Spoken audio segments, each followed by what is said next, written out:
ரோமர் 5:8 நாம் பாவிகளாக இருக்கையில் கிறிஸ்து நமக்காக மரித்ததினால் தேவன் நம்மேல் வைத்த தமது அன்பை விளங்க பண்ணுவார். ஸோ இந்த இடத்துல ஒரு மனிதன் தன்னுடைய தவறை உணர்ந்து, கடவுளே நான் என்னை மன்னிச்சிடுங்க, நான் ரொம்ப பாவி, உங்களுடைய சித்தத்தை அறியாமல் உங்களுடைய சிந்தையை அறியாமல் நான் வாழ்ந்துட்டேன், என்னை மன்னிச்சிருங்க அப்படின்னு மன்னிப்பை கேட்ட பிறகு தெய்வீகம் இறங்கி வந்ததா?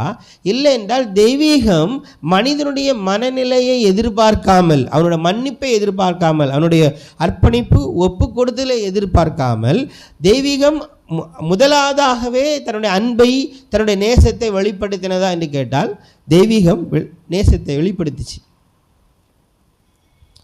உன்னதத்தில் தேவனுக்கு மகிமையும் பூமியில் சமாதானமும் மனுஷன் மேல் பிரியமும் உண்டாவதாக அப்படின்னு தெய்வீகம் மனுக்குலத்தை நேசித்த விதத்தை மனுக்குலம் பாவியாக இருக்கும் பொழுதே வெளிப்படுத்துது பாருங்க. அதே தெய்வீகம்தான் உங்களுக்குள்ளே இருக்குது. அதே தெய்வீகத்தின் பரிபூர்ணம் தான் உங்களுக்குள்ளாகவும் எனக்குள்ளாக இருக்குது.